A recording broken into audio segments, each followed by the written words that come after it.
Praise the lord. దేవుని నామానికి మహిమ కలుగును గాక. ఓకే, 50 డేస్ ఫాస్టింగ్ ప్రేయర్లో వీఆర్ ఇన్ 46th డే. 46 రోజులు ఉన్నామండి. అందుని బట్టి దేవునికి స్తోత్రం. ఓకే, చాలాసార్లు నేను చాలా పాపం చేశాను, చాలా క్షమించరాని పాపములు చేశాను.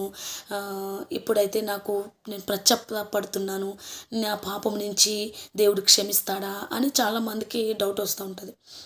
దేవుడు మన పాపాల నుంచి మనకి విడుదల కలిగించడానికే, మన పాపాలని క్షమించడానికే ఆయన నరవతారం ఎత్తి భూమి మీదకి వచ్చి ఉన్నాడు. కాబట్టి ఖచ్చితంగా ప్రతి పాపని క్షమించగలిగే గుణం ఎవరికైనా ఉందా అంటే అది కేవలం దేవునికి మాత్రమే ఉంది. కాబట్టి మనం ఎన్ని పాపాలు చేసినా అక్కడే మనము పశ్చాత్తాపడి నా జీవితంలో ఇలాంటి తప్పు చేసి ఇలా అయిపోయాను, ఇలాంటి పాపం ఇంకా చెయ్యకూడదు, ఇలాంటి తప్పులు ఇంకా చెయ్యకూడదు అని పశ్చాత్తాపడి ఎవరైనా దేవుని దగ్గరికి వస్తే ఖచ్చితంగా వారికి క్షమాపణ దొరుకుతుంది. ఎందుకంటే మత్తయి సువార్త 1:21 తన ప్రజలను వారి పాపముల నుండి ఆయనే రక్షించును. తన ప్రజలు అంటే మనమే. ఆయన ప్రజలను ఆయనే పాపముల నుండి ఆయనే రక్షించు అంటే రక్షణ పాపముల నుంచి విడుదల ఎవరి ద్వారా, ఏ మనుషుడి ద్వారా మనకు కలగదండి. మన పాపముల నుండి మనకు విడుదల, రక్షణ కలగాలంటే కేవలం యేసుక్రీస్తు ప్రభువారి వాళ్ళు మాత్రమే కలుగుతుంది. కాబట్టి నేను పాపములు చేస్తాను, ఆ పాపాలకి క్షమాపణ దొరుకుతుందా అంటే ఖచ్చితంగా దేవుని దగ్గర క్షమాపణ ఉంటుంది.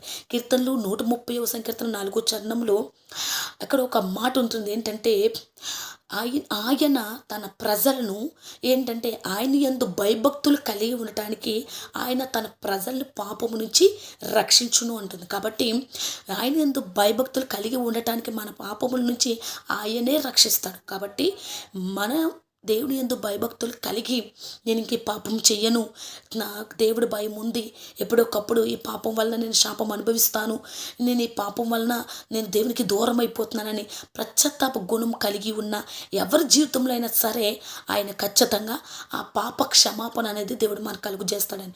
కాబట్టి ఎవరైనా పశ్చాత్తాప కలిగి ఉంటే దేవుడు వారిని విడిచిపెట్టేవాడు కాదు, ప్రతి ఒక్కరిని కూడా. ఎందుకంటే మన పాపముల నుంచి, శాపముల నుంచి మనకు విడుదల కలుగు చేసి నిజంగా ఆయన పునరుద్ధాన బలము, ఆ యొక్క పునరుజ్జీవనం ఇవ్వటానికి ఆయన మన కొరకు తిరిగి వచ్చినాడు. కాబట్టి ఏ పాపం చేసినా పశ్చాత్తాపడే వారికి ఉండాలి. మళ్ళీ పాపం చేయకూడదని చాలామంది పశ్చాత్తాపడుతున్నారు. ప్రభువా ఈ పాపం నేను చేయను ఆయన పశ్చాత్తాపడుతున్నారు, దేవుడి ముందు ఒప్పుకున్నారు. కానీ పదే మరలా అదే పాపం చేస్తున్నారు. మరలా అవే తప్పుడు అవే తప్పుడు మాటలు మాట్లాడడం, తప్పుడు గుణ లక్షణాలు కలిగి ఒక్కసారి దేవుడు యందు పశ్చాత్తాపడినాక తిరిగి ఆ పాపం చేయకుండా ఉండువారుగా మనం ఉండాలి.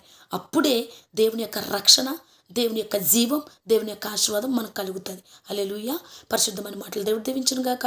God bless you all. See you in the next time. Praise the lord.